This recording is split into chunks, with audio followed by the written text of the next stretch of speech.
Hello.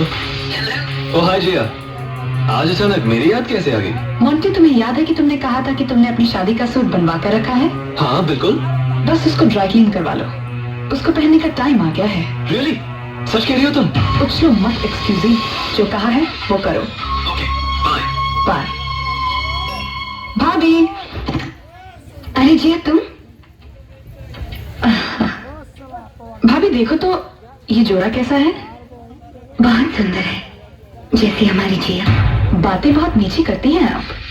बस तुझे देखकर मुंह में मिठास आ जाती है।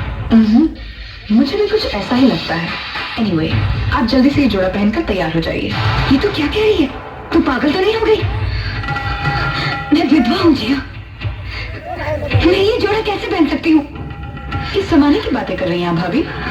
ये सब पुरानी और बेकार की बातें हैं। जो भी हो, समाज कभी इसकी इजाजत नहीं देगा।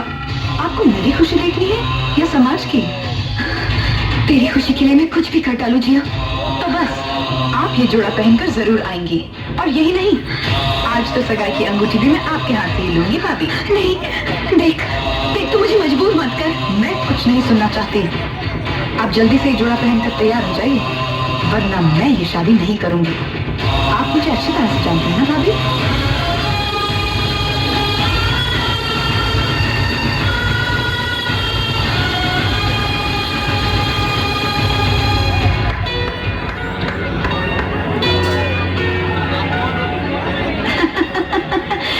राम सिंह, ले जाओ।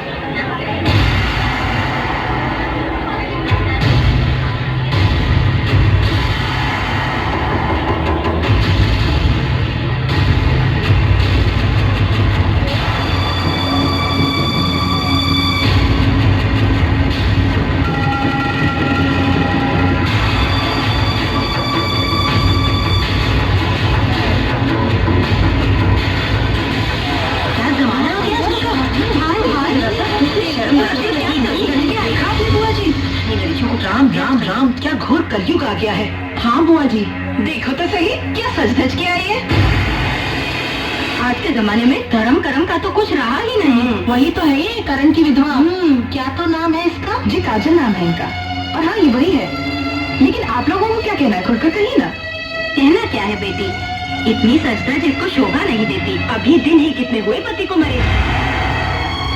ये तो सही कहा आप लोगों ने, लेकिन आपका भी तो बेटा मर गया था पिछले साल। और कविता, तुम्हारी बहन भी तो मर गई थी। और मिसेस खन्ना के तो दादी नहीं रहे। लेकिन आप लोग तो बड़ी सज धज के आई हैं। वो बात नहीं है बेटी, विधवा के जीवन के नियम अलग होते हैं। यही तो हमारे समाज की परंपरा है। ओह, आई सी। बड़े दोगले किस्म के नियम है आप लोगों के।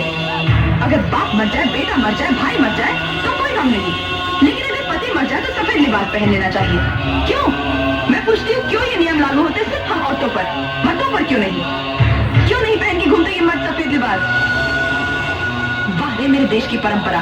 चलिए, अगर यही बात है तो आज से काजल भाभी विधवा नहीं, हम उनकी दूसरी शादी करवा दें। राम सिंह, मोंटी आओ मेरे साथ। पहना दो एक दूसरे को अंगूठी। ये तो क्या कह रही है जिया? सगाई तो तुम्हारी और राज की होनी चाहिए। होगी, लेकिन पहले बड़ी बेटी की तो हो जाए। राइट पापा? बिल्कुल ठीक बेटा। काजल, तुम हमारी बहू ही नहीं, हमारी बेटी भी हो, और इसी नाते हमने समझा कि इसी में तुम्हारी भलाई है बेटी।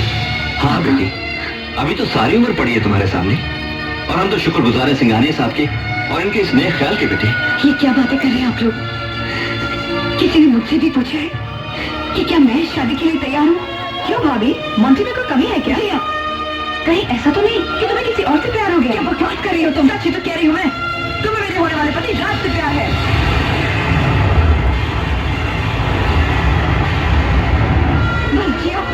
हाँ काजल, क्या मैं पूछ सकती हूँ किस अधिकार से तुमने राज को अपने मरने का वास्ता दिया ताकि वो मुझसे शादी कर ले? और वो क्या वजह थी कि राज ये शादी करने के लिए तैयार हो गया? सब जानती हूँ मैं, सब सुन चुकी हूँ मैं, लेकिन मैं ये कभी कबूल नहीं करूंगी कि तुम शादी मुझसे करो और प्यार इससे। बस करो जिया, बस करो, इससे कोई बात नहीं है। देख, अगर तू चाहती है तो मुझे ये शादी मंजूर है। मोंटी, मोंटी हाथ आगे करो, पहनाओ मुझे अंगूठी।